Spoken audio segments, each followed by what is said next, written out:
And welcome to the 182nd edition of the Illegal Motion College Football Podcast. In Nashville, Tennessee, I'm the professor, Matt Perkins. And a slip screen across the Harpeth River from me here in the Music City, it's our own offensive coordinator, the coach, Corey Burton. Well, I hope, speaking of offenses and coordinating offenses, if you like good passing games, you should watch the SEC Championship. It's going to be a fun one. A lot going on. Matt, it was good to see you actually tonight at dinner. So, it's been so long since I saw you, all of 2 hours. I know, right? So, well, we can't get started without the third amigo in the second city, a man who is pumped for the huge home and home announced today between Purdue and UConn. It's our intrepid blogger from Big Ten and Counting, Josh Cook. Yeah, arguably the biggest news to come out of West Lafayette today is that schedule. It's always nice to see, Power 5 school really take on some of the heavyweights in the group of five. Huge opportunity for the American Conference. And, I can't think of any other story from Purdue. Today. Never. No. Well, we have going to get into the championship week action here in a little bit, but we'll start it off with some quick slants. So, Josh, I'm going to throw it out to you first. Yeah, I just wanted to talk about a few of the teams that have already signed up for their bowls. That's always exciting. 'Tis the season. So the Arkansas State Red Wolves, they finished 8-4, came up just short in their division in the Sun Belt, but they're heading to the Nova Home Loans Arizona Bowl out there in Tucson. That's a nice little trip for those fans and students. Get some nice warm weather in the desert. You have to like that, heading out from Jonesboro. And then just down the road from Coach's old stomping ground, the Georgia Southern Eagles, they finished 9-3, also had a really nice season in the Sun Belt, but came up just short from that title game. Really good treat for them. They get to go to Montgomery, Alabama for the Camellia Bowl. My parents have been there. They really liked it. It's a fun southern city, great civil rights museum down there. And for the fans of that program, that cannot be a particularly long trip going to your neighboring state. And then two games we do know the matchups. And the first is the Hawaii Bowl. The Rainbow Warriors will be the home team again, playing out in Honolulu. And Louisiana Tech will join them. If I am a Ruston native and a Bulldog fan, I really enjoy getting to go to Hawaii if I so wanted to. Also, with that one, Josh, I think there might be a few points scored in that one. Yeah, there might be one or two scored. And then the bowl game that I'm just eagerly awaiting the Big Ten to become affiliated with, that is, of course, the Bahamas Bowl. Because let's be honest, if you don't make it to a particularly good bowl game, you at least want to go to the Bahamas. And this year's participants, exciting for them, the FIU Panthers backing up last year's surprise bowl run with a second straight bowl. They went 8-4. Butch Davis has that thing clicking right now. They will take on the Toledo Rockets. They had a little bit of a disappointing season not making the MAC title game, but still a nice season, 7-5. And if I had a choice between Ohio and Winter and the Bahamas, I think I would be joining the Toledo Rockets down in the Bahamas. I don't think there are a lot of people who would be sticking around in the Buckeye State. So, no. All right. Well, Coach, since the last time we talked, we've had 3 coaches hired and 1 big retirement. So let's start at Georgia Tech. Paul Johnson is saying sayonara after his going 82-59 over his, 15 seasons at Georgia Tech, 13 seasons at Georgia Tech, something like that, Coach? Yeah. He came on in 2000.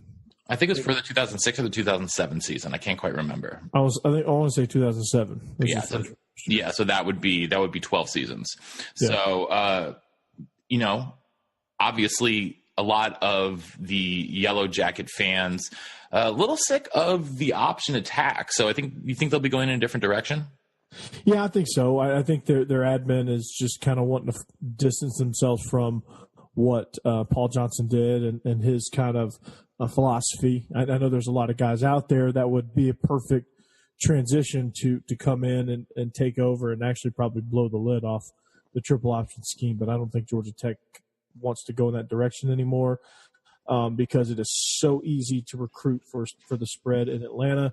I mean, you've got to, if you wanted to go triple option, you've got a guy probably 20 minutes up the road at Kennesaw State, Brian Bohannon, who actually coached at Georgia Tech before he took that job and played for Paul Johnson. You've got a guy right now at the U.S. Military Academy at West Point. That would be Jeff Monken.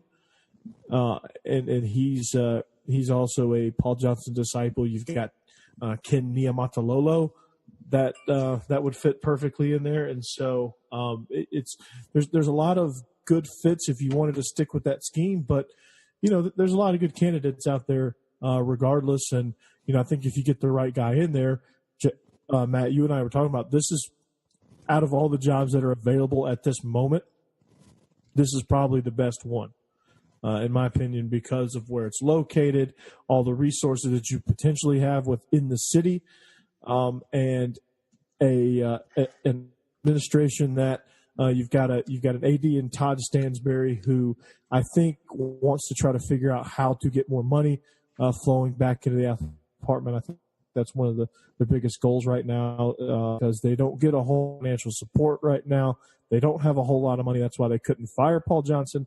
They somehow talked him into retiring. But needless to say, I think with this hire, you're gonna see what kind of commitment they're gonna make. And but like we talked about North Carolina, they're in the right side of that conference. They're in the coastal. So again, if you're going to transition from the option to the spread, you're going to need to, like you told me, Coach, backfill on your recruiting because you're not going to have the right kind of athletes in place. You'll probably have to take your lumps with a freshman quarterback if you're going to start spreading out and throwing it 45, 50 times a game. Yeah. But I know one of the names that we both talked about for this job would be Neil Brown over there at Troy. And I know you think he's a pretty good fit. Yeah, that'd be a great fit. The guy's a winner. He knows how to recruit. He's got a lot of ties in the Southeast. Would do a tremendous job with his energy and his passion up there at Georgia Tech. It'd be a nightmare for Dog fans. It would actually renew this rivalry. So if they're smart, they would look kind of in their own little backyard. But what I'm hearing is that Ken Wisenhunt of the San Diego Chargers, and formerly the head coach of the Tennessee Titans and the Arizona Cardinals, is their main candidate as of right now. But, it could go in a million different directions. They've been pretty hush-hush about leaking names out there, so it'll kind of be a shock as to who they hire.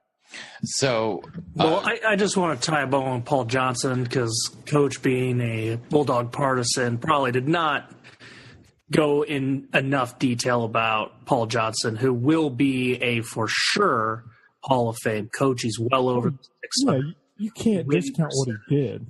Yeah, so he got his first coaching gig way back in '97 with Georgia Southern. He was there from '97 to 2001, and in 5 seasons, all he did was win 2 national titles, win 5 straight conference titles. Took them to a 3rd championship game, so did all right there. Then rebuilt Navy from the ground up, went 45-29 with Navy. That program would not be what it is under Ken Niumatalolo without him.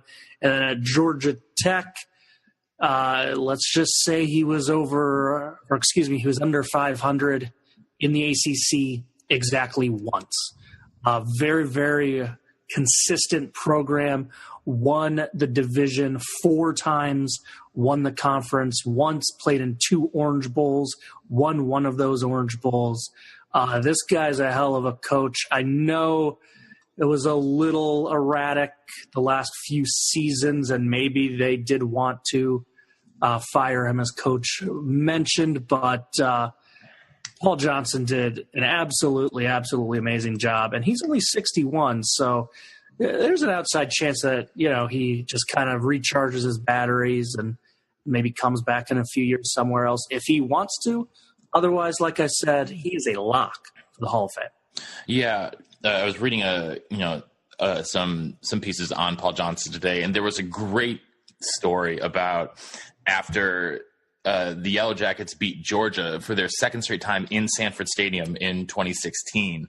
They went to present him the Governor's Cup, the officials for the game did, and they found him staring at the ceiling in the visitors' locker room. And they come up to him and said, "Hey, Coach, what are you doing?" And he stares up at the ceiling and says, "I'm looking for a place for the sign." And they're like, "What are you talking about? What sign?" He says, he told them it should say Paul Johnson Visitors Locker Room, because I own this bleeping place. Nice. That's pretty good. The turnaround, too, that he did at Georgia Tech, I think is fairly impressive. Matt, your favorite Buffalo Bills coach, Chan Gailey, he's at Georgia Tech. They were remarkably consistent. They went 7-6, 7-6, 7-5, 7-5, 9-5, 7-5. Yeah, definitely. But they did sign Calvin Johnson. There you go. But yeah, I mean, I think all of this has more to do with Georgia Tech than it does actually Paul Johnson. He's just the unfortunate recipient of a lot of my jokes because of the logo he wore on his shirt since he signed on at Georgia Tech. But I think, he's a remarkable coach, and, it may not have worked out in the long term at Georgia Tech, but he did a lot of great things there while he took Tech to, some of their best. Tech enjoyed some of their best seasons since the national championship year, with a conference championship and a couple of appearances in the conference championship game, and couple Orange Bowl wins, and just some things that they're not used to having while he was there. And he was widely successful everywhere he's been. You said he's a lock for the Hall of Fame, and I do agree with you. And if he ever does decide to come back, which he's a pretty competitive dude, he might. There's definitely a spot for him somewhere, and somebody will reap all the benefits of having Paul Johnson. All right. Well, there have been 3 hires since we last talked 2 days ago. Scott Loeffler, the now former Boston College offensive coordinator, he's getting his first head coaching gig at Bowling Green, where he'll be taking over for Mike Jinks. Josh, do you have any thoughts here on this hire? Well, certainly a departure from what we know Bowling Green for. Obviously, the stomping grounds of Dino Babers, Boston College running that ground and pound attack. They opened it up a little bit more, I would say. They did. But, Bowling Green must have really liked him because it seemed like they were going to go one direction, and then Loeffler came on late, and that's who they went with. So he either had a home run interview or it's who Bowling Green was hoping to get. But, he's been around quite a bit, so this is a good opportunity for him. All right. Coach, Charlotte made what is the early candidate for the best hire of the offseason. They went and poached James Madison head coach Mike Houston, who is the owner of an 80-24 career record, including going 50-9 in conference between his time at James Madison, the Citadel, and Division II Lenoir Rhine. Coach, what do you like so much about this hire? Well, I mean, he's been successful everywhere he's been. He runs a great program. Kids play hard for him. He recruits really well. He's got a lot of ties within that Upper Carolinas. What would you call that? The Mid-Atlantic region? Yeah, Mid-Atlantic. He's very well versed there, and there's a lot of talent to be tapped in the states of Virginia and Maryland and North Carolina, Kentucky, that whole area, the Eastern Kentucky area. So he's one of those guys that is a big time coach, and basically a big fish in a small pond, and now he's going to get his chance to be a big fish in a medium pond, and then he'll springboard. He's going to be a superstar. He's going to take over. He's going to slide in a Power 5 job before too long. after he takes care of Charlotte for a little bit. And he's only 47, so he's probably got another good 15 to 20 years in him. So you would imagine. That's the other thing I liked about the hire. We could talk about it from the 49ers perspective, but from Mike Houston's perspective, it's pretty hard to do that FCS to Power 5 jump. Mike London did it to Virginia, very, very mixed success. That's being generous. Yeah. So, Craig Bohl going from the best program, North Dakota State, to Wyoming, and it's been a good marriage. It hasn't been a marriage made in heaven. Lance Leopold going from even lower than James Madison, going from a D3 school to Buffalo, finally got it turned around this year. It's not easy to go from a place where you have X number of scholarships and, a little bit of pressure. James Madison probably has a little bit more pressure than your average FCS school, but still it's a smaller pond, to be generous. And then jumping straight to a power conference school where you got about 2.5 years to turn around. Charlotte's going to be patient with them. Mike Houston will learn the ins and outs and how to recruit now with more scholarships, what he wants to do to adjust his scheme to the speed, all that good stuff. Mm-hmm. All right. And finally, Texas State hired Jake Spavital, the offensive coordinator at West Virginia, previously at both Cal and Texas A&M. It's his first career head coaching gig where he gets to take over for Everett Withers. But Josh, like you said, San Marcos on the right side of the state. And how do you think that he will fare? Well, he's going to be able to show a tape of some really, really fun offenses at all the places he's been in a very young age and a very short career so far. For me, though, what I'm very curious about is it seemed like this was Kendall Briles, signed, sealed, delivered. What in the world happened in the last 48 hours? Briles turned it down, I think, Coach. Yeah, he did. He turned it down, and I think he seemed to want them though. But I think he just leveraged it for money. Yeah, Houston came back with a good offer, and it was good enough for him. So that's what happened there. Yeah, especially for Kendall Briles, he is his Q rating amongst coaches, I think right now is high enough that he can afford to take another year as a coordinator at Houston, which is an upper level group of 5 job, and parlay that into maybe a little bit more of a promising gig than Texas State. But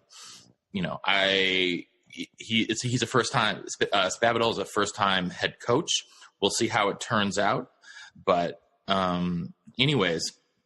We will quickly get into the FCS playoffs round that are taking place this weekend. North Dakota State will get to take on Montana State at home. And on the same side of the bracket, Colgate will take on James Madison. Coach, do you know if our guy here, Mike Houston, is going to be coaching in this game? Yeah, he'll finish out the season, okay. And I think he should. It won't. I don't think Charlotte is going to be. I don't think they're going to be jerks about it and make him, come right this way. He'll probably do more double duty until he's done, which means he'll probably during the day recruit for Charlotte and game prep for James Madison. So he'll be busy for the next few weeks, but yeah, he'll coach for sure. All right. Elsewhere, South Dakota State will be taking on Duquesne. Kennesaw State will be going against Wofford. Weber State gets SEMO, Southeast Missouri State. Maine will be taking on Jacksonville State.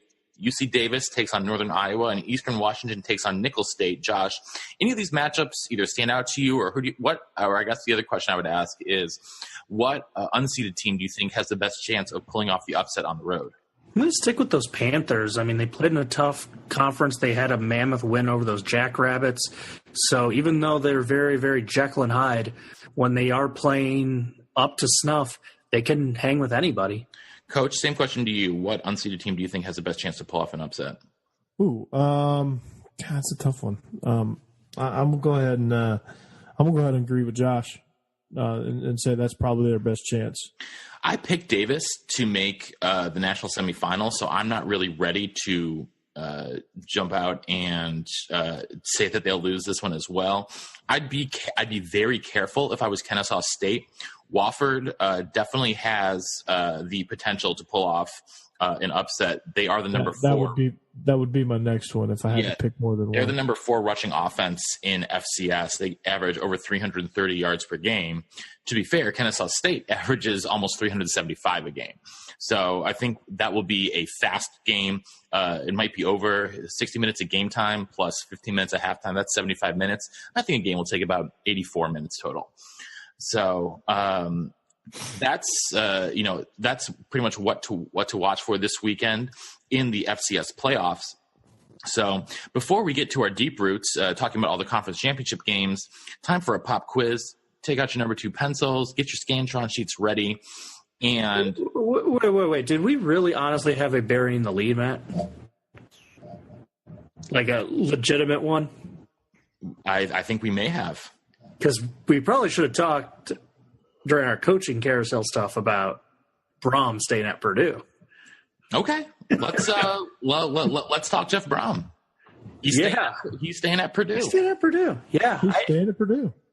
I think he made the right call, though. Because I mean, Coach and I were talking about this at dinner tonight. He definitely made the right call. Yeah, I mean, he leveraged more money. He's in a more winnable division.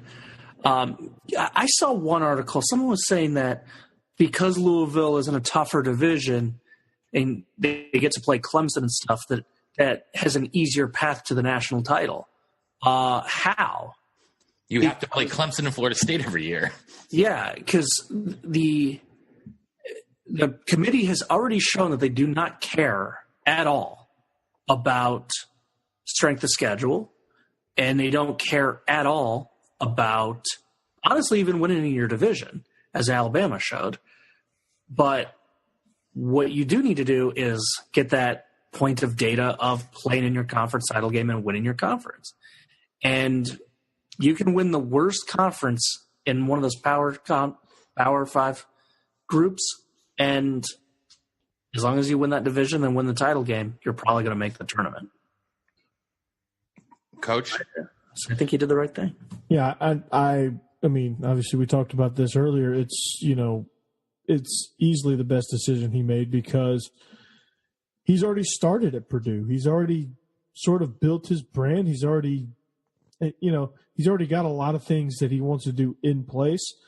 And if he goes to Louisville, he's not going to get a significant amount of raise, and he's going to have to do all of it all over again.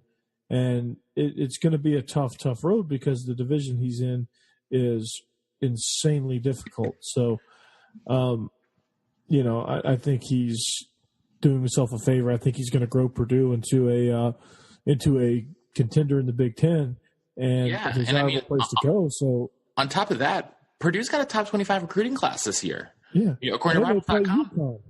Purdue, according to Rivals.com, they have the number 24 ranked recruiting class in the country. They've verbaled 5 4-star kids and an additional 14 3-star kids. I mean, it's ridiculous. Plus, there's someone on his roster right now I think might be a dark horse Heisman Trophy candidate next season. Mr. Rondale Moore. That'd be the person I would be looking at. I think he could even win the Biletnikoff before the end of his career. Yeah, it wouldn't shock me. No, absolutely. Especially in the creative ways that he gets the ball in open space. And, if he's got 2 yards from a defender, he's got as much daylight as he ever needs. So, yeah, I think that Brom is making a very smart decision. Louisville fans, not very happy about this. We saw them burning his jersey, which I thought was... Why? Yeah. Again, why? Why are you doing that? I've said this multiple times on the podcast. Louisville's a toxic program. I would not go. Yeah, I wouldn't touch that. I wouldn't go near that. So, okay. Well, now that we have the funny thing though is they offered him so much money that they're going to turn around and offer Scott Satterfield like a third of that, and he's just going to be like, the hell you talking about?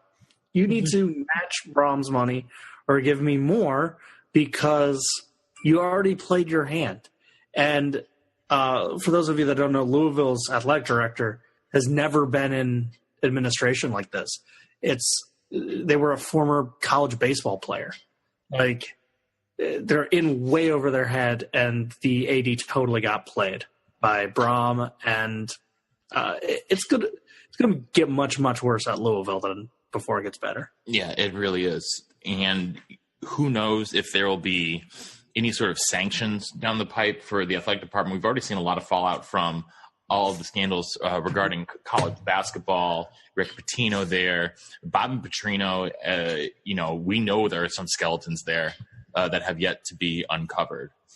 Also, like, you're ragging on Jeff Brom, and we're not ragging on Jeff Brom. No, I'm saying, like, the Louisville people are. They're burning his jersey. They're doing all this stuff.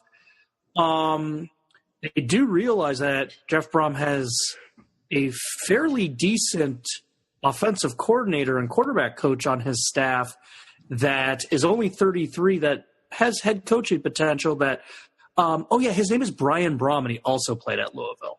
Yeah. So, like, you could get the other Brom brother at some point if you had just been like, okay, we get it. Jeff Brom took a very, very nice political stance. It said the timing wasn't right. He didn't say it was a bad offer. He didn't say that Louisville was a mess. He just said it wasn't the right time for him. So you know what? You take that, swallow your pride, accept it, and who knows? Maybe in 5 years you can get Brian Brom. But now they've probably pissed off that entire family. Yeah, the Brom family is in some ways the first family of Louisville football, and it's not anymore. Not anymore. Not anymore. Well, if North Carolina can bring back Mac Brown, I think Louisville should just bring back Howard Schnellberger. Nice. All right. Well, now that we've had a delay to the start of the pop quiz, it's time to get it started. Last weekend, Nick just enough time to cheat. Nick Fitzgerald broke the record for most career rushing yards for an SEC quarterback. He is one of only 16 quarterbacks in FBS football since the year 2000 to rush for over 3,000 yards in his career.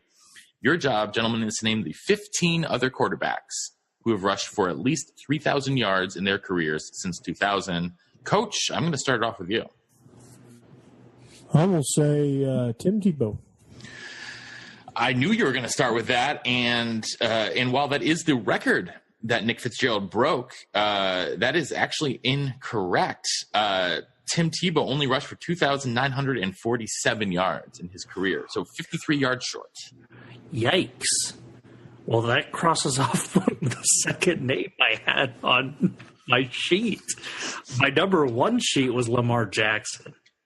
Lamar Jackson has 4,132 career rushing yards. That is good for sixth. Good job, Josh. Coach. Now you got me rattled. He had me rattled. Tim Tebow was going to be my second guess. I know. And for some reason, I made it that far in the draft. Yeah. No, he didn't play enough. I was going to say rush for 3,000. It seemed like he rushed for 3,000 yards that season. I was going to say Cam Newton. Marcus Mariota. Marcus Mariota. Sorry, Coach. He rushed for 2,237 yards. Oh, my God. Jesus. Sorry. Jesus can't help you here. I don't think he has the requisite football knowledge. Well, he definitely rushed for 3,000 yards. Josh. Holy shnikes. I'm going to go with Keanu Reynolds. Yeah, that's the obvious one. Number one all time, 4,559 yards and 88 touchdowns. I should have just said him first. He was on my list. Now I'm really, really, really reeling here. So it's not whoever played at Rutgers. There are no Rutgers quarterbacks on this list. That is correct. Okay. All the Rutgers quarterbacks combined haven't added up to 3,000 rushing yards in the history of Rutgers football. Nope. They might have added up to the negative version of that for sack yards. Yeah. I'm gonna say for strike three, I'm gonna say before he broke his leg, he had already reached 3,000. Mackenzie Milton. Mackenzie Milton. Sorry, Coach. That is incorrect. He has less than 2,000 in his career. So you have struck out on 3 pitches. Josh. Should I take some strikes to make Coach look good and be like, "Oh, Joel Stave"? I think Alec Horderbrook's done it. Oh God. No, I had Pat White jotted down. Pat White's number 3 of all. Number 3. Yep. Oh, forget about Pat White. And then I gotta be honest, I just don't remember enough of the Army and Navy quarterbacks to list them. Well, there are 2. I'm tapped out. That was the names. All right. There are 2 Army quarterbacks, Trent Steelman from 2009 to 2012 and Ahmad Bradshaw, 2015 to 2017. Mm-hmm. Other guys that you missed, number 2 all-time, Josh, surprised you didn't get this one, Denard Robinson, 4,500 career yards.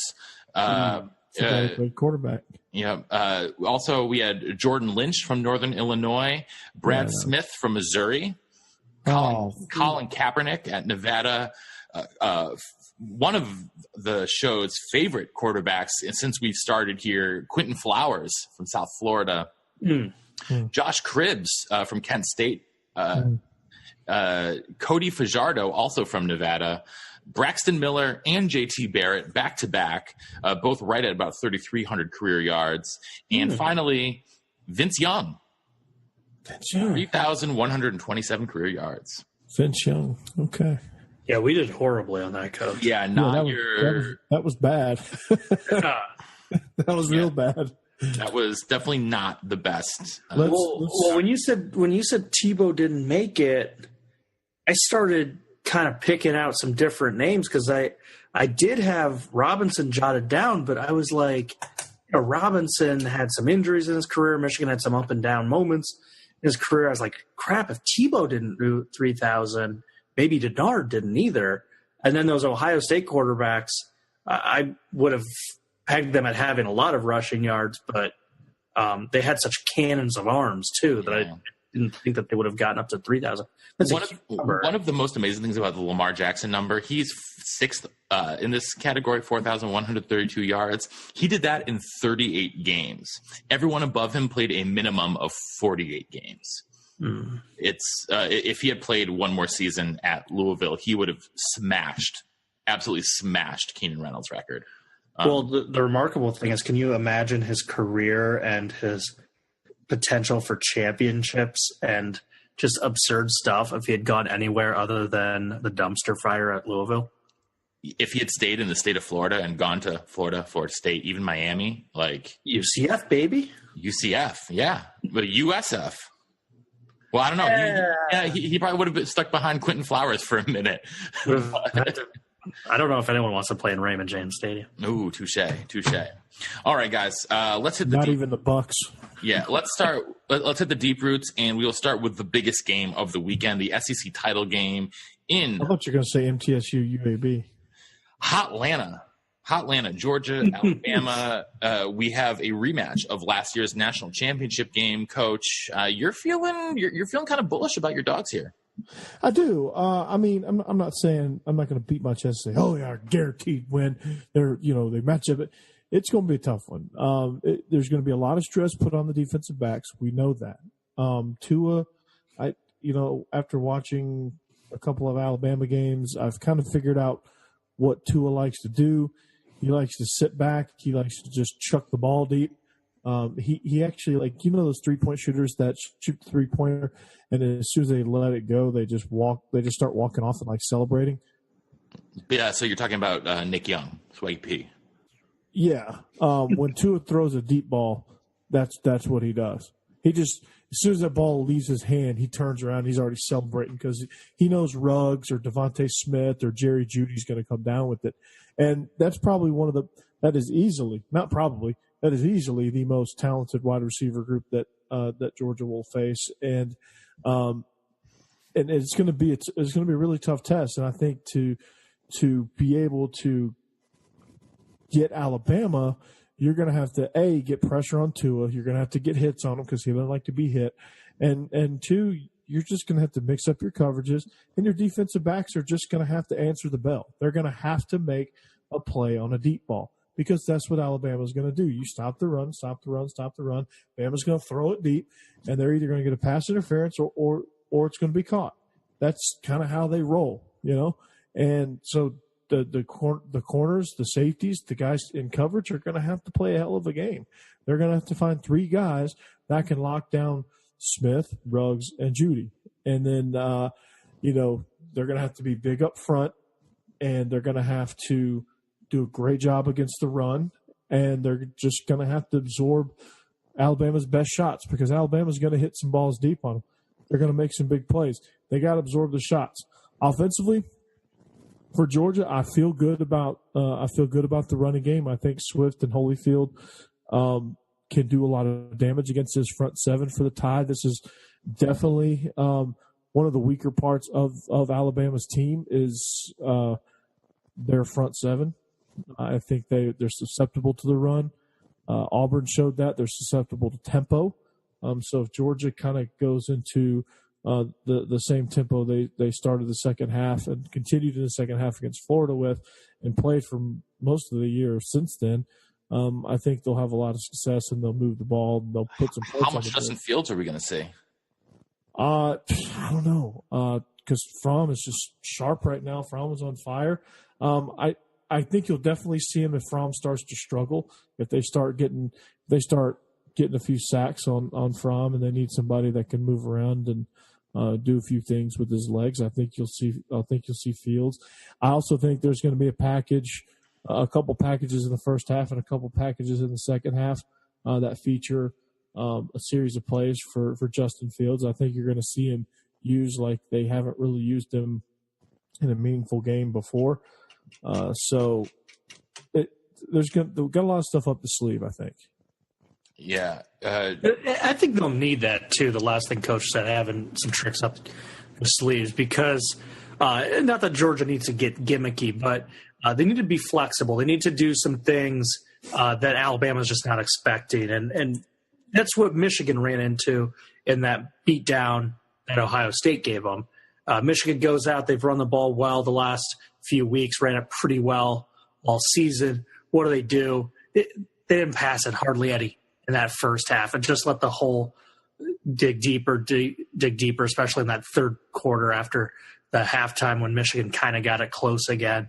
And you're just wondering, like, what's Michigan doing? It's clearly not working. And when you go back and look at the Georgia LSU game, the one loss the Bulldogs had, well, they ran it 30 times, but it was really, really ineffective. And Fromm had his worst game. So it was like a perfect storm offensively. If that running game doesn't work, like Coach was talking about, which hopefully it does, but if you're a Georgia fan, but if it doesn't work, how are they going to move the ball? What are they going to do differently? How are they going to avoid the Michigan trap? And then conversely from that same game, how did LSU win that game? Well, they ran 51 times for 275 yards. We've seen the highlights over and over and over of Alabama football this year. It's all Tua passing it deep. Does Alabama have that in their arsenal? I don't think they do like they have in years past. I think Najee Harris, he's third on the depth chart right now. He is. Josh Jacobs is their best running back at the moment. Yeah. I mean, it's one of those things. It's like you look at them and they've completely shifted their philosophy. Yeah, they really have. But the matchup I'm really, really, really excited to see is DeAndre Baker on Jerry Jeudy. I mean, that's going to be a battle for the ages on the outside. Yeah, there's going to be some great football right there. Mm-hmm. Yeah, it's going to be fantastic. Jeudy got the best of Greedy Williams against LSU. I think Greedy Williams is the only corner in the country who can hold a candle to Baker, quite frankly. So this is going to be a matchup to be staring down. One other thing, too, from this game that could be interesting to just kind of keep in mind, maybe put on the back burner. Not that the Dogs have faced a lot of adversity, but Missouri did a few things against them. They obviously lost to LSU. They rallied the following week to beat a pretty good Florida team, locked down Kentucky. But, Georgia's had an ounce, I guess, of adversity, but Alabama has had none. They've blown everyone out. What does Alabama think if, say, they go into the fourth quarter down by 3 points? That's something they're not used to. They went, Tua played weeks and weeks and weeks of not even having a snap in the fourth quarter. What's the mindset of the Crimson Tide if they face some adversity? That could be another thing to keep in mind. Absolutely. All right. Well, let's head over to the Big 12, where we are getting the Red River Shootout Part 2, when Texas and Oklahoma will face off again. Josh, Texas actually managed to beat Oklahoma this year. Can they do it again? Well, I'm going to steal the old basketball idea, which is say you sweep a team in the regular season, then you have to play them in your conference tournament. It's really hard to beat a team 3 times. I think in football, it's really hard to beat a team twice because what new wrinkles can Texas show? Feels like they kind of played all their cards back in the Red River rivalry, and they still needed, quite frankly, luck to win the game. Oklahoma had that insane comeback to tie it up. The Sooners, I think, are the better team. The Sooners certainly had the better quarterback situation because Texas has some guys banged up. Ellinger's coming in with still a little bit of a nicked up wing there. So I think Oklahoma is the smart pick. I know I'm an Oklahoma partisan on the show. I picked them in the Bedlam series, picked them in Red River Shootout all the time.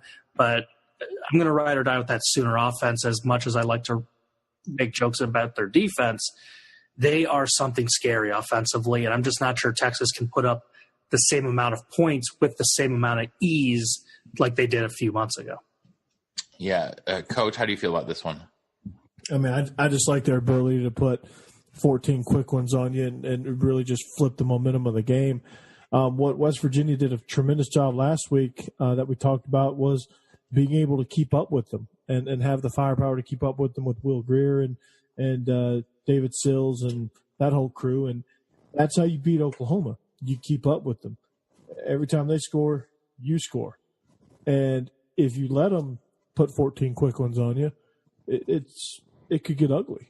And for Texas, I don't know if they're mentally ready for swings like that. I know they played from ahead a lot in the first game back when they played in the Red River Shootout. So it's going to be, if Oklahoma can get off to a fast start, I think they can get to a fast finish as well. But if they let Texas hang around like they did West Virginia, like they did Iowa State, like they did a lot of the other teams that they've played, including Army, they let them hang around, they give them a chance to win. Now, fortunately for Oklahoma fans, they've pulled out just about every one of those games where they let teams hang around. But they're going to have to get off to a fast start. They're going to have to maintain it. They made a couple big plays defensively in the West Virginia game, but since it was 54-51, nobody could tell.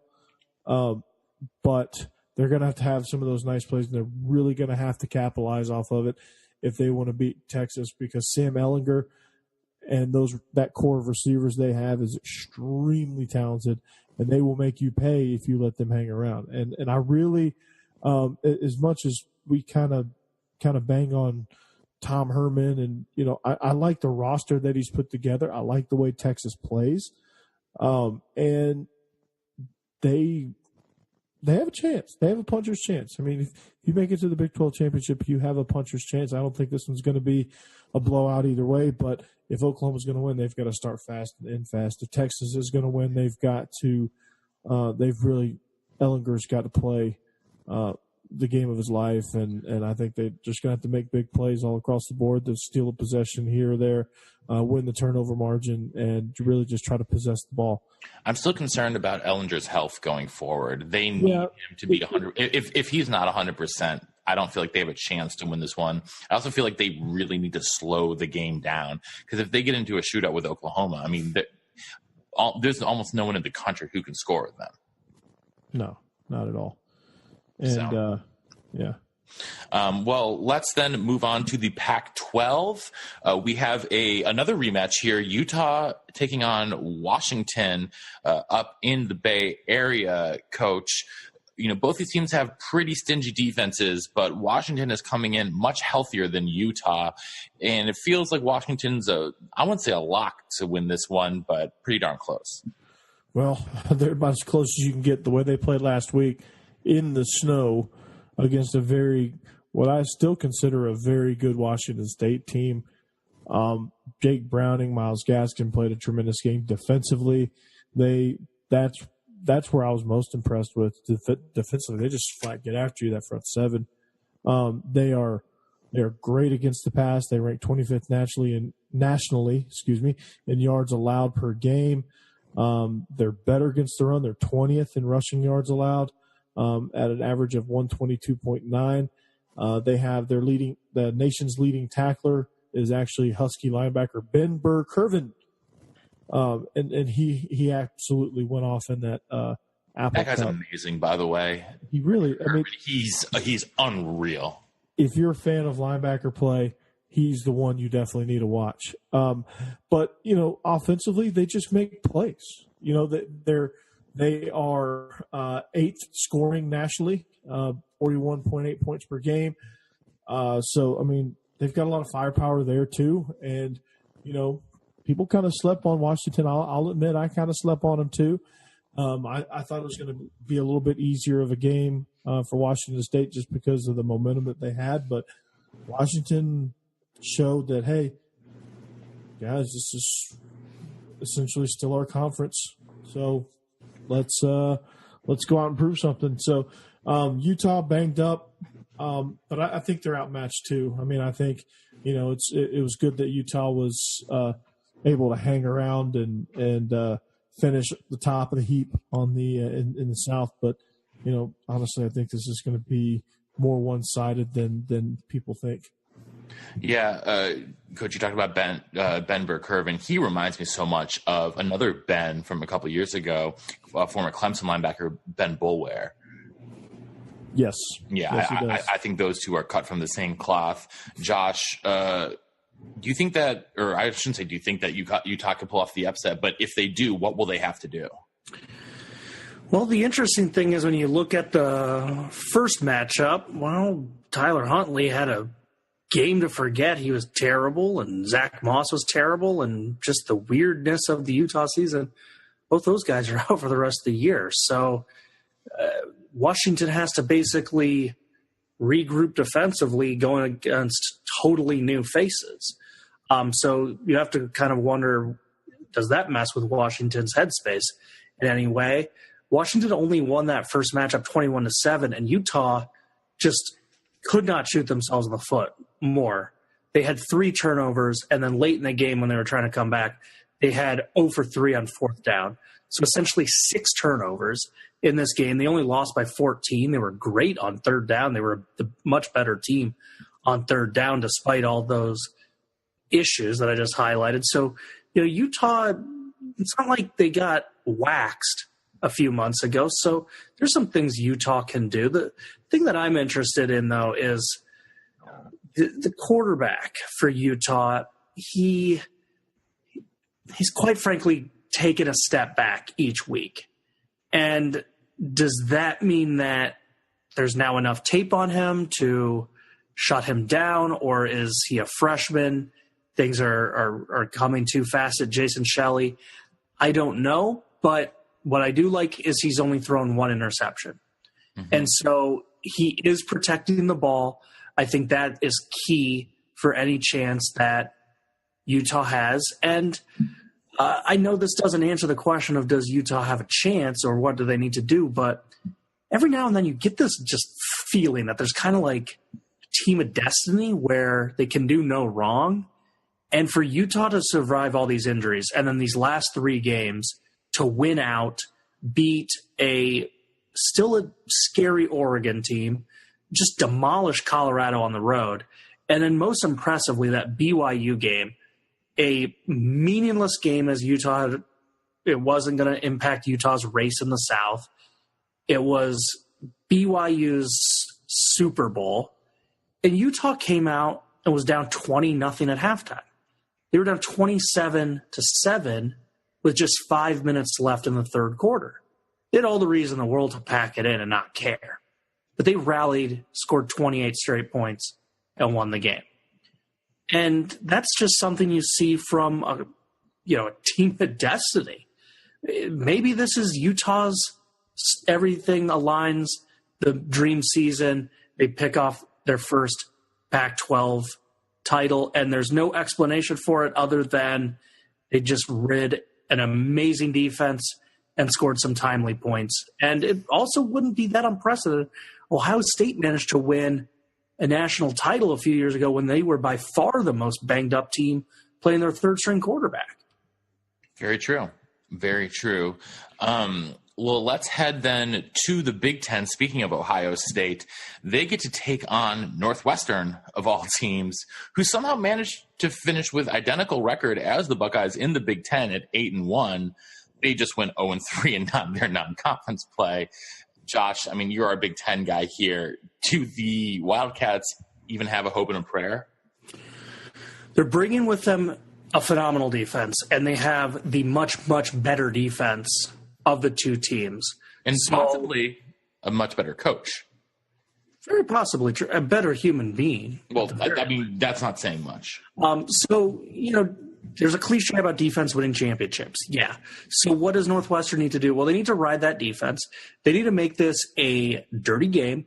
It almost worked to knock off Michigan. They only lost that game 20-17. They make you work for everything. And it seems like every scoring drive Northwestern has given up this year has been a 15-yard grinder. They don't seem to get beat over the top. They're not going to give up very many big chunk plays to that explosive Ohio State offense.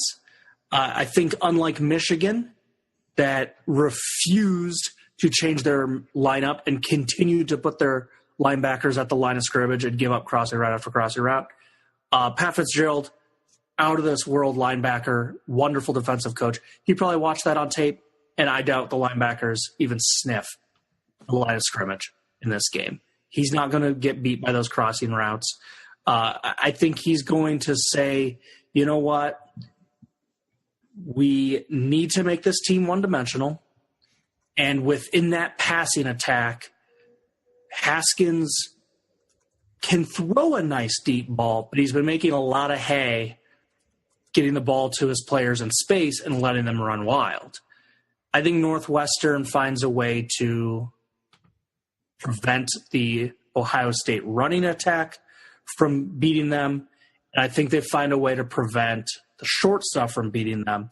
So if Ohio State wins this game, which they're supposed to, it'll be because the speed of Ohio State beats Northwestern deep, and they stretch the field with some long passes. But I think Fitz is a good enough coach. That defense is good enough to muddy this game, and stuff's not going to come easy to Ohio State.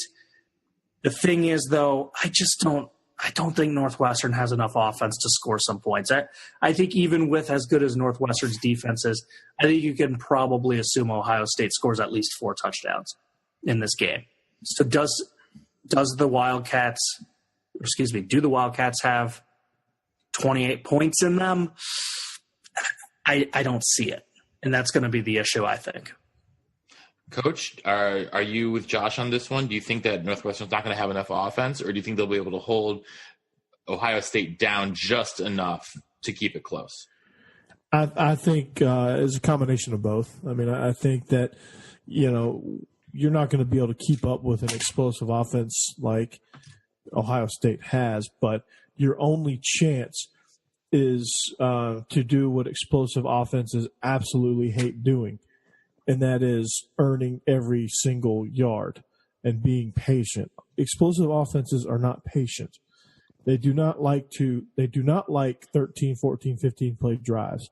They do not like having to earn every pass, every rushing yard to the fullest degree. They like being able to stretch the field. They like being able to hit long plays. They like being able to do those things. And if Northwestern can force them into beating them with 15-play drives, it will slow this game down tremendously. It will turn it into a grind, and that's what Northwestern does. Northwestern loves playing grinded out, slugfest defensive football. They love that style. And if they can force Ohio State into their style by making them earn every inch on while they're on defense and forcing them to stop them in the run game, getting nickel and dime them down the field, forcing their defense to be focused for 6, 7, 8, 9, 10 plays. Even if you punt, eventually if you keep at it and keep forcing them to play the routine stuff, they will get bored.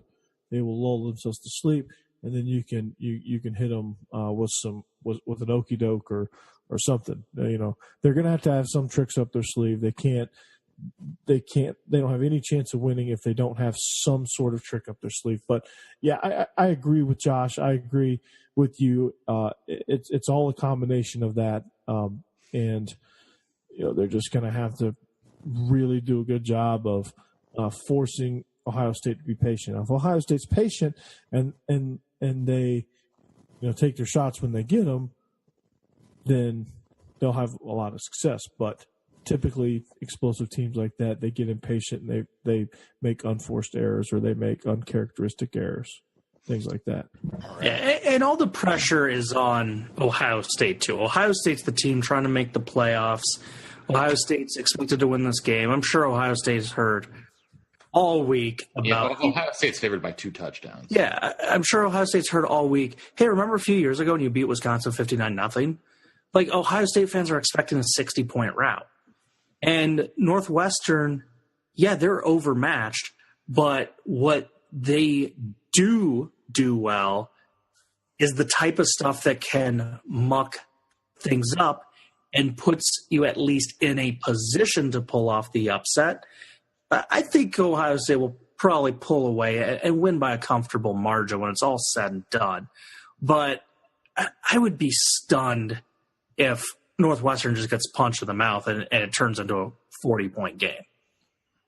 I mean, that would shock not just you, but I think shock a lot of people. Because if anyone who's watched Northwestern football knows that they don't just play with a chip on their shoulder. They play with a freaking divot in their shoulder.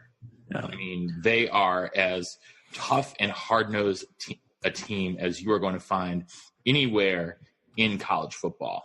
Yeah, they play with that kettle cooked chip. Those are the toughest chips. Well, I know what I would do if I was, or a Frito, maybe. Yeah, I know what I would do if I was Fitz personally. What would you do? Well, I would just take the old Forrest Avashevsky thing, and that is deliberately not bring my pass to a road game so they don't let me into the stadium. And I say, hey, look at these guys. They're not letting me in. I would have the bus not have any heat on it. And so, you complain about that. You just get your kids more and more pissed off. And then his speech, all he said was, he's like, you guys have 60 minutes to make a lifetime of memories. And Iowa won at Minnesota for the first time in like a million years in that game. And yeah, I mean, I think Fitz is going to do that. Yeah. I think he's going to have the boys fired up. And let's just say I would be more surprised about the ACC game going the other way than I would the Big Ten game. Well, let's talk about that ACC game. Clemson is a 4-touchdown favorite against Pitt in Charlotte. I mean, Josh, where do you even begin with this? Well, I think you got to begin with Pittsburgh's strength, which is their rushing attack. They're 17 in the country. They're averaging 232 yards per game. Can they get that going at all against a Clemson team that finished, second nationally in yards allowed, just 84.8 yards per game. So that's the tricky thing. In all honesty, it's going to be just a jaw-dropping upset if Pitt pulls it out. They did a few years ago in that 43-42 thriller. You look at how they got that to happen. Well, they just got an amazing day from their quarterback. They got a day to remember from the Peterman, your favorite Buffalo Bill quarterback, Matt. Nathan Peterman went off. He had over 300 yards, 5 touchdowns, no interceptions. James Conner had a really nice day rushing the ball also. But the storyline was just a average quarterback going off. But then Clemson also gave up some stuff. Clemson had 9 penalties for over 100 yards in that game 2 years ago, and Clemson had 3 turnovers and lost the turnover margin -2. So what Pitt needs, it's a pretty difficult recipe to do, which is they need to have a singular performance from somebody. Maybe it's a wide receiver going off, catching everything in his zip code and having one-handed catch after one-handed catch. Maybe it's a Pitt running back going bonkers and putting up 320 yards. Or maybe it's the quarterback having another 5-touchdown, 300-yard day. They're going to need a singular performance, and then they need to be Clemson to be sloppy with penalties and sloppy with turnovers, because talent to talent, these two teams, quite frankly, aren't close. No, Coach, they're really not. No, I mean, it's just, unlike Northwestern, Ohio State, I think that, the only stuff Pitt does well, Clemson does exceptionally better.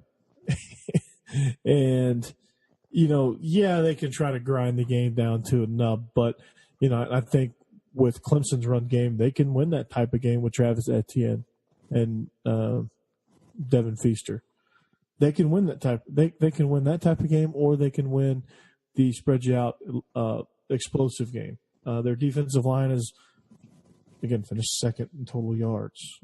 They're the most talented front four in the country. You ain't running on them very easily. If you do, then I tip my cap to you and you deserve to win. But it's just, they're just outmatched here, honestly. I mean, that's all I can really say. I know you, all of our audience members tuning in going, really? I downloaded this podcast for that expert analysis, but I mean, whoa, Coach! I don't think we've ever claimed to have expert analysis. I think we've claimed to have amusing analysis and insightful analysis. Expert? We'll see. Yeah, we got to do better on our spread formations. But I mean, tell me what Pitt can do that Clemson can't, and I'll knock down this 26.5 point underdog deal for them. And I get it. The last time they played each other, Pitt won. But that was in the middle of the season, and I think Clemson had just come off a couple of tough games in a row. Circumstances were different. This is a totally different atmosphere for Clemson. They're going to be dialed in because it's a chance to go to the playoffs. And if you're a Clemson fan, you're going to root for Georgia, because if you root for Georgia and Georgia wins, Clemson, you become the number 1 seed all of a sudden for the second straight year. So they're going to take care of business, and they're going to show the world that, yeah, we do play in the weakest Power 5 conference in all of Power 5. But you know what? We're elite too. And they're going to, if they have a chance to pummel Pitt, they're going to pummel Pitt.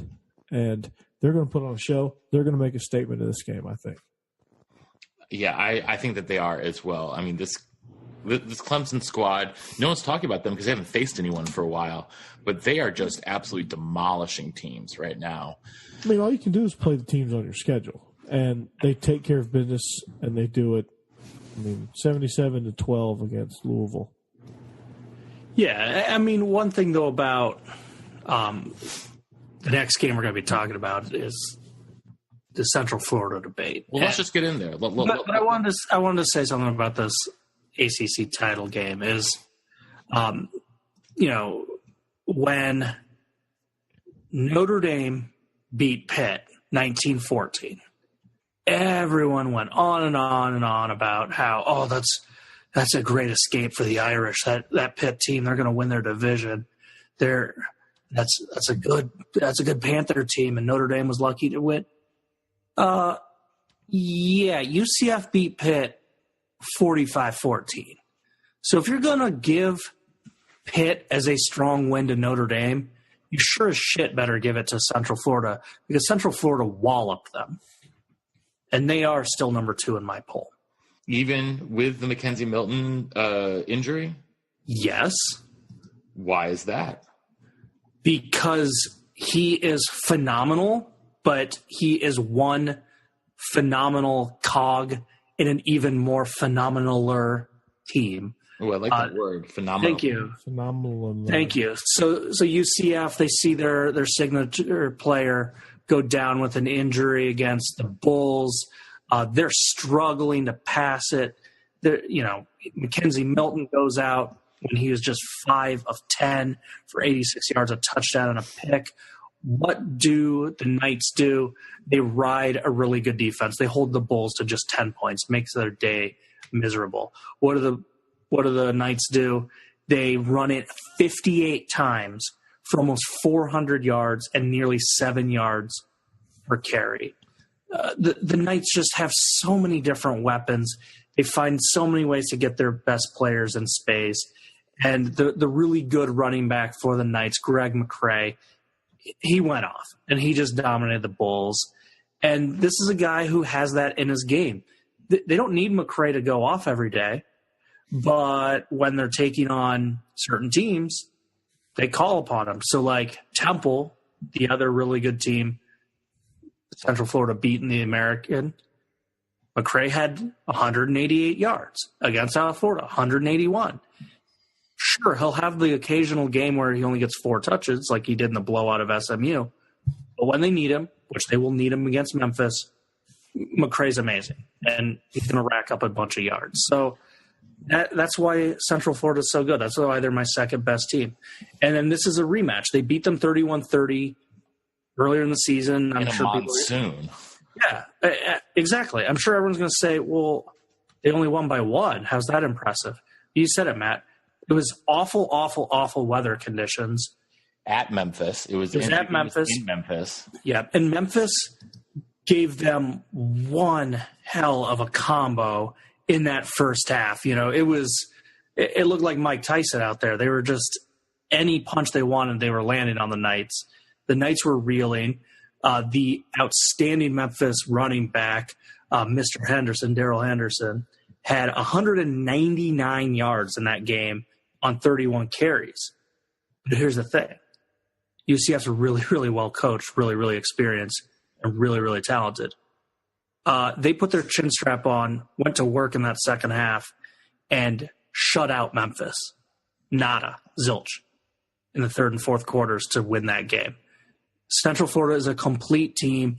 It's not the Hawaii team where it was Colt Brennan putting in a Heisman-type season, then getting exposed by Georgia. The Knights are a complete team defensively.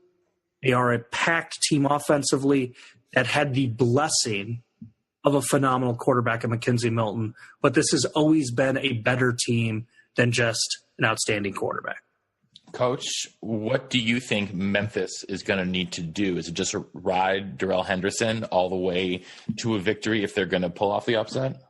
Yeah, I mean, this UCF team is very explosive, with or without Mackenzie Milton. Josh, I think probably put that as perfectly as you can, describing them now that they don't have the catastrophe of what happened in the game. I think they've had a week to just regroup and prepare the backup, and so it's going to be a little bit different of a game plan. They're probably not going to look exactly the way they did offensively, but they'll still be very, very good.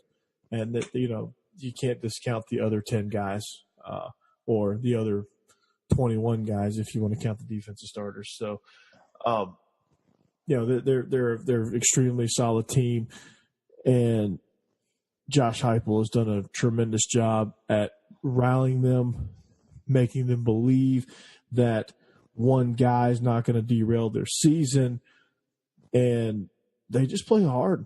They play physical. They play fast, and they can rip off some stuff. But Memphis, they do have a chance now that McKenzie Milton's not there. I don't know that – I just don't know, and I can't say confidently that UCF will score and can score as fast as they usually do with McKenzie Milton, because I just don't think they're there just yet with the backup. So they're just going to have to,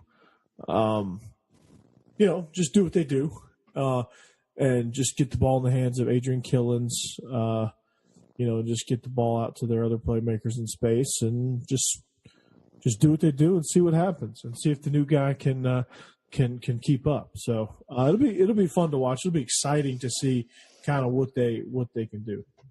All right. Well, we need to move on to our spread formations to finish out the show. No Kansas and no Rutgers this week, guys. So I don't know what we're going to do. Can we do the Kansas basketball game and the Rutgers basketball game?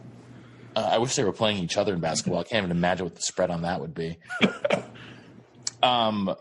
We will start in the Mountain West for that title game, which is taking place up on the Smurf turf in Boise. The Broncos, 2.5-point favorites at home against Fresno State. Josh, who are you taking?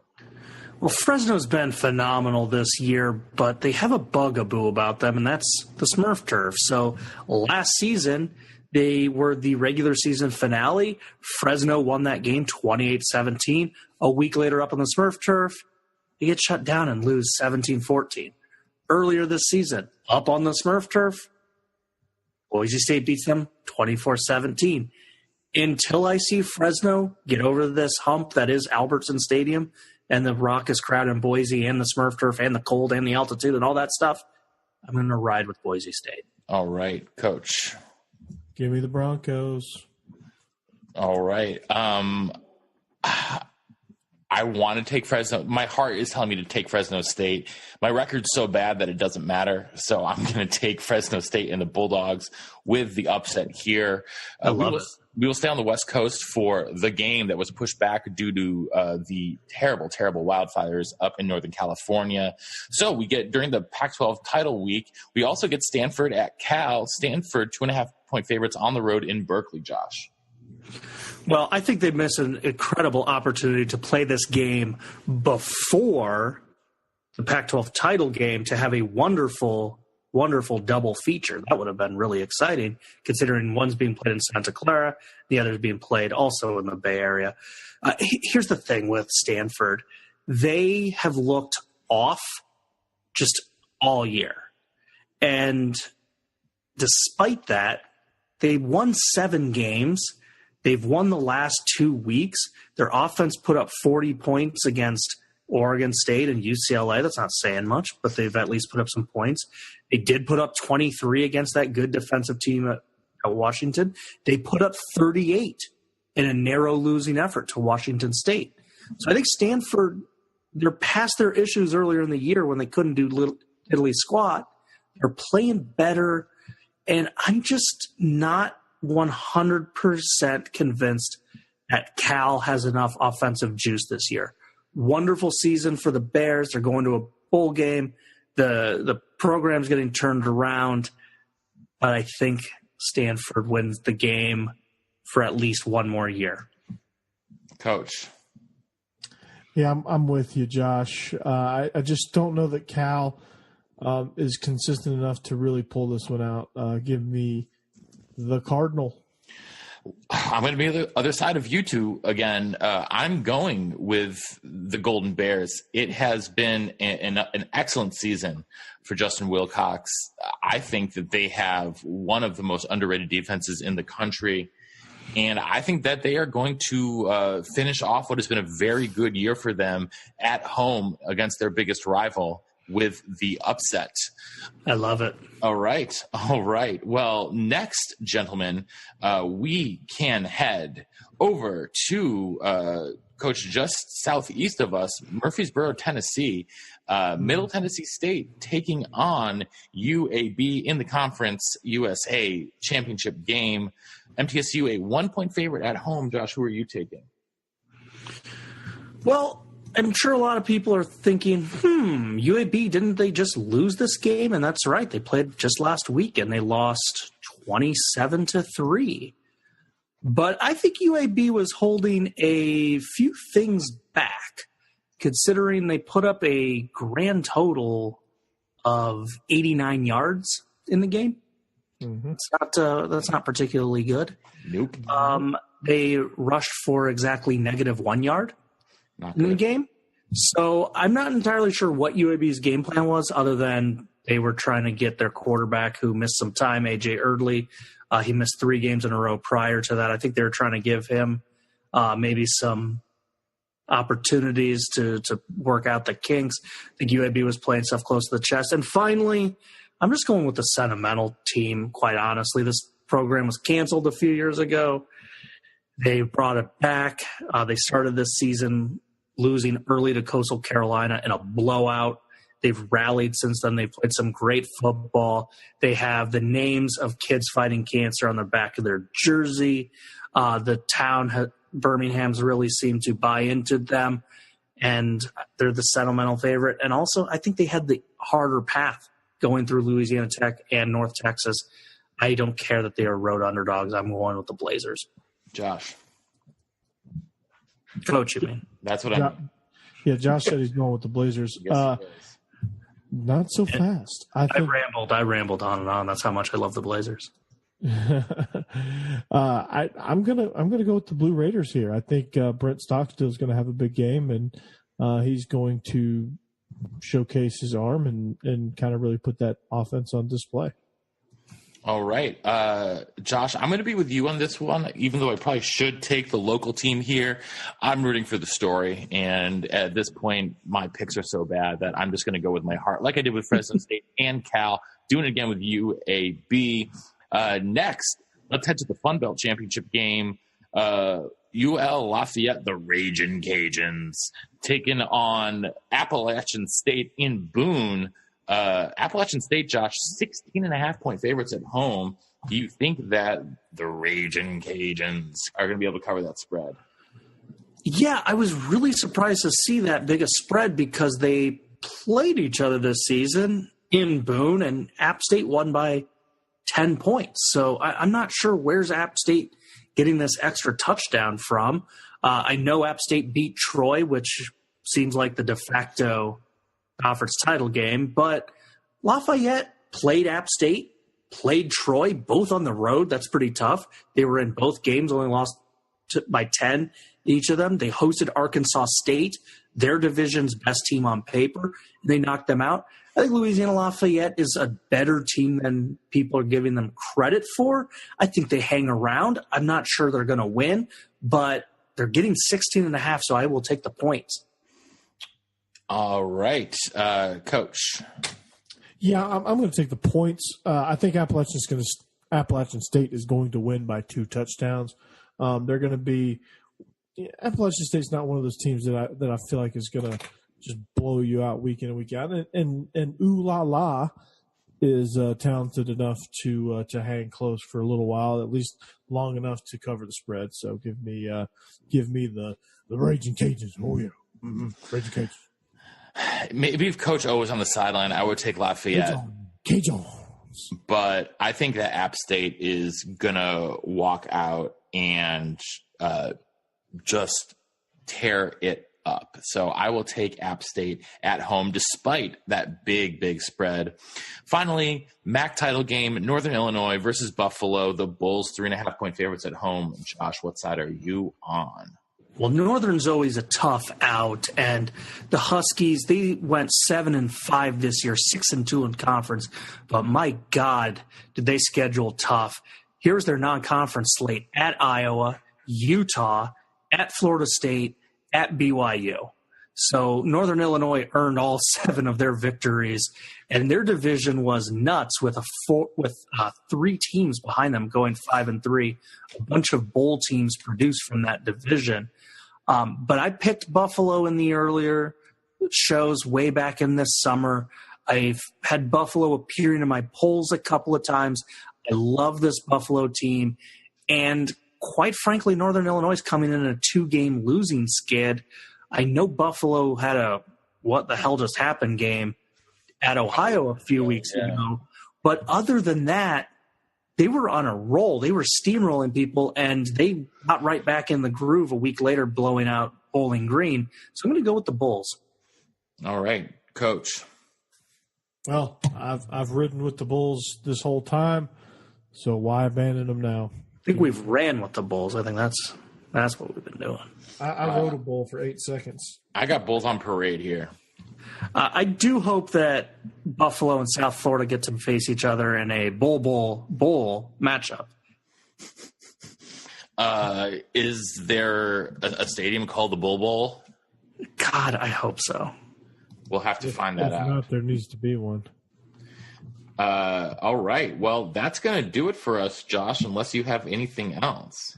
Well, there's no team to talk about burying the lead, but there are some fun matchups that are a little weird. So this season's been chock full of weather issue games. There was a hurricane at one point. There was terrible weather in the Midwest opening weekend. So we have a whole bunch of just totally random games, but one that I find very curious is Iowa State playing Drake. Drake is a FCS school, just like Northern Iowa, but they are the less well-known of the programs because they're in that Pioneer Conference where they don't give scholarships. And I will tell the story at some point. I don't have time now, but the reason Drake does that is fascinating. So Drake really does not play FBS schools. I don't know the last time Drake's played one. I don't know if Drake's ever played one. I've never seen Iowa State or Iowa play Drake, but Cyclones wanted to schedule an extra game to get to 12. If they win this, they'll be at 8-4. A lot better bowl games open up for them. Drake had a nice season going 7-3. This is a chance for those kids to give themselves the biggest test. Drake's going to be hungry, but Iowa State should win. But I thought that was a delightful end of the season, something I'm curious about as an Iowan. Coach, any final words from you? No, that's going to do it.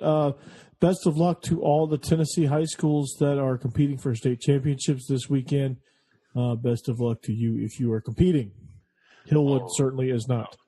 Oh, sorry. I do have one final thing. Sorry. I forgot to mention this one. Come on, Marshall. Make Virginia Tech pay for their shameless bowl grab. Have them go 5-7. Come on, Doc Holliday. I believe that the Thundering Herd are – if I almost had that in spread formations, and I would have taken the Thundering Herd there. So, all right. Well, that is going to do it for us tonight here on Illegal Motion. So on behalf of our own offensive coordinator, the coach, Corey Burton in Nashville, Tennessee, and our intrepid blogger from Big Ten and Counting, Josh Cook, up there in Chicago, Illinois, this is the professor in the Music City saying so long and see you next time on the Illegal Motion College Football Podcast. See you next year, Arkansas. We're burying you until then. SEC, SEC, SEC. Thanks for listening to the Illegal Motion College Football Podcast. To get in touch with the show, email us at illegalmotionpodcast@gmail.com or follow us on Twitter at illegal_motion.